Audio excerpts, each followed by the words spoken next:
оқушылар өткен сабақта кішкене пысықтап алайық. Қала бересіңдер, графикалық құжаттар не үшін керек?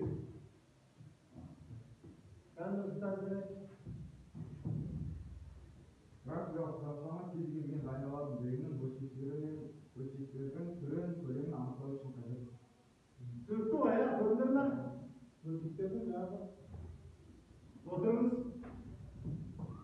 Сабақтың енді келесі сабақтың тақырыбы графикалық құжаттама, техникалық спецификация деген. Сабақтың мақсаты технологиялық құжаттарды сызба, бұйымның технологиялық спецификациясы және тағы басқаларын қарап отырып дайындау. Қалай дайындалады? Кез келген жасалатын бұйым, тұжырымдамасының дайындап алған соң, бірінші тұжырымдамасын дайындап алған графикалық құжаттаманы әзірлеу қажет. Оған әзірлеу қажет болғандықтан соғыста қандай нәрсе керек? Бірінші нобай, екінші сызба, үшінші техникалық сурет. Түсіндіңіздер ме? Үшеу. Нобай. Яғни мысалға өзіміздің күнделікті қолданып жүргеніміз өздерің отырған мысалы партаның суреті. Бұл жерде нобайда өзара сәйкестендіріп қолдан жасалған шартты кескіннің бұйымы. Яғни бұлда не көрсетілген? Парта көрсетілген, Бұны парта күнделікті қолданып отырған. Екінші техникалық сурет өлшемімен материалын көрсете отырып қолдан жасалған көлемді кескін. Сызба арқылы бұйымның көлемін анықтауға болады. Сызба арқылы бұйымның көлемін анықтауға, қазір үлкендігі, кішілігі, оның қалыңдығы дегендей. Техникалық суреттің көмегімен заттың түрі мен пропорциясы ұсақ бөлшектері айқындалады. Яғни жоғары жағы, төменгі жағы, орта шыны. Көрдіңіз, ұсақ бөлшектері әрқайсысы бөлек, мінекей, осы бөлшектері қарап айқындалып отыр. Үшінші, технологиялық карта. Значит, технологиялық карта әрбір жасалатын бұйым үшін не ол? Себебі бірінші ретте қарап отырыңыздар. Жұмыстың мазмұны. Көрдіңіздер ме? Жұмыстың мазмұны қанша ол? Көрдіңіздер ме? Екінші, графикалық кескіндеме. Сырт пішіміні, жартысы, оң жағынан, сол жағынан төбесінен түсірілген секілді әрбір графикалық кескіндеменің түсіріп алады. Одан кейін бар материал. Неден жасалынады? Қанша ол материал? Біреуі ма, екеуі ма дегенде материалдың жаңағы саны. Құрал жабдықтар. Енді жаңағы жұмыста берген мазмұндаманы үлгіге қарап отырып, немен қандай құралмен оны жасаймыз? Мінекей сол осы төртеуі керек бұйымдарға. Бүгінгі сабақтың жаңағы бейнероликтен көріп тетрадьтарыңды ашыңдар, сөйтіп жазып, мына бейнероликті көріп алыңдар. Одан кейін барып арада таластырамыз.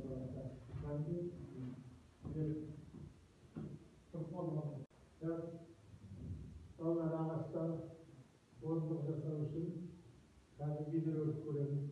Осыған керекті заттардың барлығын қазір өшіріп көрсетілгенде өздерінің тетрадьтарын түсіріп алыңдар. Қазір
Проблема karışmıyor. Öyle karışmıyor.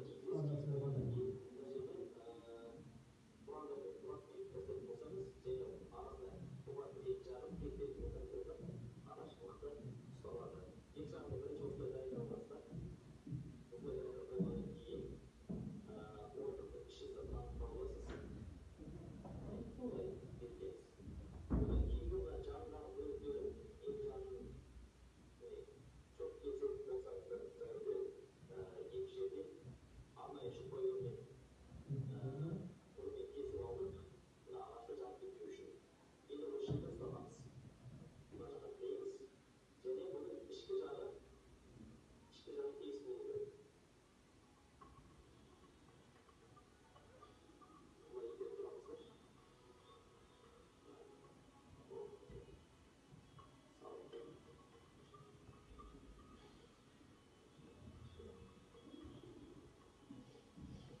Bugünkü sabahta qurultayda videoda ko'rganlarimizda uyda o'qishda ketishga bo'ladigan da'vat o'tildi. Nega qanday siz bolalarga o'qishni baribir o'zingizga olganlar bo'ladi. Bugünkü sabahta yürüyenlerimizde, bilgenlerimizde bundan Tilek ağaçından sekreter tarafı dedim. Sonra cazip, o zaman özümüzde sorayım.